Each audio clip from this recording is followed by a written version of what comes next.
Shalom, salam sejahtera bagi Bapak Ibu, Saudara-saudara, anak-anak yang dikasihi oleh Tuhan Yesus Kristus. Jumpa kembali bersama saya Pendeta Eka di dalam renungan firman Tuhan pada hari ini, hari Selasa 26 Juli 2022. Sukacita dan damai sejahtera dari Tuhan Yesus Kristus kiranya menyertai hidup kita sekalian. Puji nama Tuhan. Sampai pada pembacaan firman Tuhan hari ini, Amsal yang ke-25. Kiranya firman Tuhan memberkati kita sekalian. Baik Bapak Ibu Saudara-saudara, sebelum kita merenungkan bagian firman Tuhan hari ini, kita akan berdoa. Tuhan Bapa di surga, di dalam nama Tuhan Yesus, kami sungguh mengucapkan syukur terima kasih atas penyertaan Tuhan kepada kami, dan kami boleh alami sampai hari ini. Kami mau terus dekat dengan Tuhan, kami mau terus mendengarkan firman-Mu. Engkau yang memampukan untuk kami dapat memahaminya, serta Tuhan menolong kami untuk kami dapat terapkan dalam hidup kami. Terima kasih Bapa, terpujilah nama-Mu. Demi nama Tuhan Yesus kami berdoa. Amin. Saya akan membacakan Amsal 25 ayat 1-14. Demikianlah firman Tuhan. Juga ini adalah Amsal-Amsal Salomo yang dikumpulkan pegawai-pegawai Hizkia, Raja Yehuda. Kemuliaan Allah ialah merahasiakan sesuatu, tetapi kemuliaan raja-raja ialah menyelidiki sesuatu. Seperti tingginya langit dan dalamnya bumi, demikianlah hati raja-raja tidak terduga.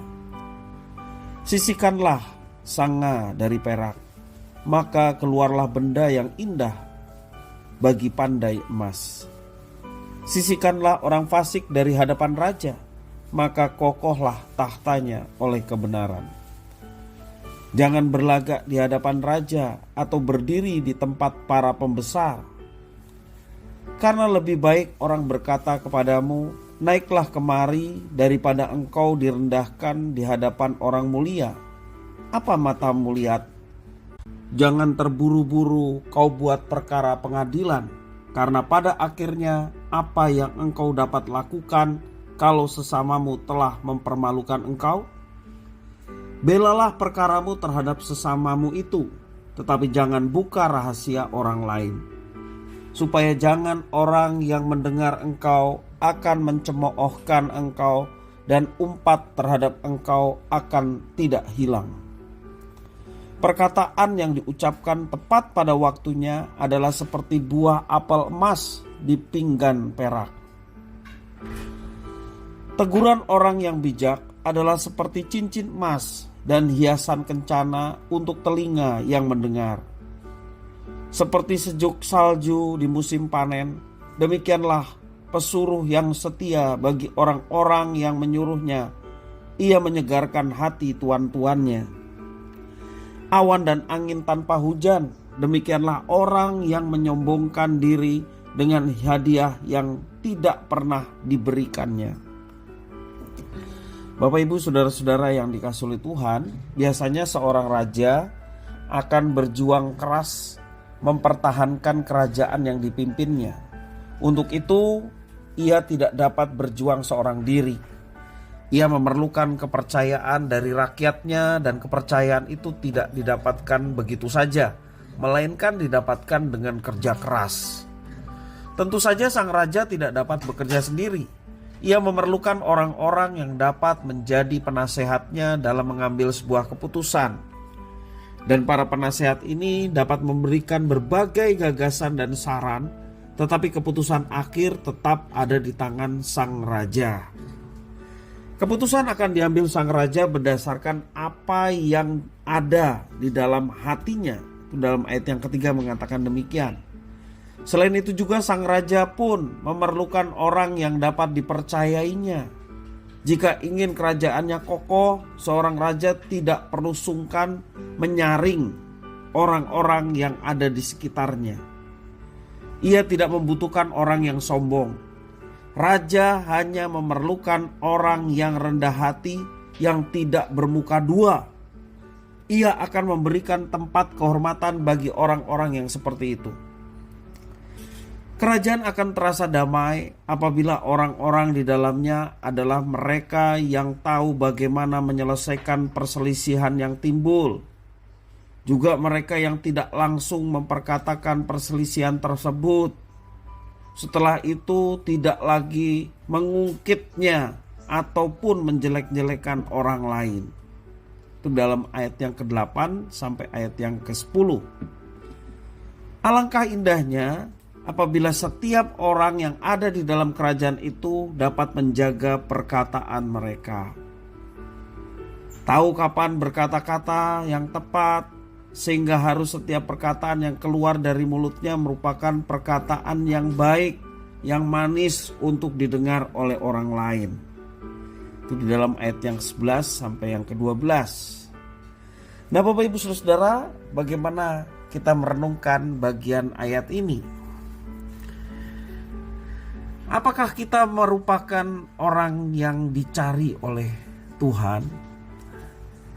Tuhan Allah kita adalah Raja semesta alam. Dia tidak memerlukan semuanya itu untuk mendapatkan kemuliaan dan mendapat kerajaan kokoh.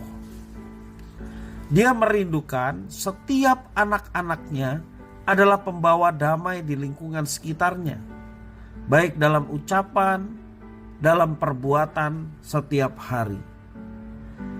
Bapak Ibu Saudara, marilah kita sebagai anggota kerajaan Allah bersikap seperti Kristus yang menjadi teladan kita. Karena kita merupakan dutanya Kristus, dan kerajaan Allah di dunia ini menebarkan cinta kasih. Terang dari Tuhan kiranya boleh kita tebarkan, sehingga kehidupan kita boleh menghadirkan kerajaannya, dan kerajaannya yang penuh cinta kasih dan terang Allah itu boleh terpancar dan dinikmati oleh banyak orang, sehingga mereka pun masuk menjadi umat kerajaan Allah yang hidupnya boleh mengalami kebahagiaan. Bapak Ibu Saudara yang dikasihi oleh Tuhan, sekali lagi, kalau kita masuk di dalam kerajaannya, bersyukurlah atas semuanya itu. Karena apa? Karena kita diangkat menjadi anak-anaknya. Boleh dikatakan yang mengangkat kita adalah sang raja, berarti kita juga disebut anak-anak raja, yang tugasnya adalah membawa misi perdamaian, yang tugasnya adalah boleh menceritakan atau menebarkan cinta kasih Kristus, memancarkan terang Allah. Dengan demikian kita menghadirkan kerajaannya. Ketika kita boleh membawa damai dengan orang-orang di sekitar, ketika kehidupan kita boleh menjadi berkat bagi orang-orang di sekitar, sesungguhnya kita menghadirkan kerajaannya bagi dunia ini. Seperti doa yang Yesus ajarkan, Bapa kami yang ada di surga, dikuduskanlah namamu, datanglah kerajaanmu di bumi seperti di sorga. Artinya kerajaan Allah, suasana surga itu dihadirkan di bumi. Siapa yang menghadirkan? Kita sekalian, umat Allah, kita sekalian yang disebut anak-anak dari Sang Raja semesta alam, untuk menyatakan cinta kasih dan terang Allah di dalam kehidupan kita setiap hari. Kiranya kehidupan kita boleh memancarkan semuanya itu, sehingga nama Tuhan dipermuliakan dan hidup kita pun boleh mendatangkan berkat bagi sesama. Kiranya firman Tuhan memberkati kita sekalian. Mari kita berdoa.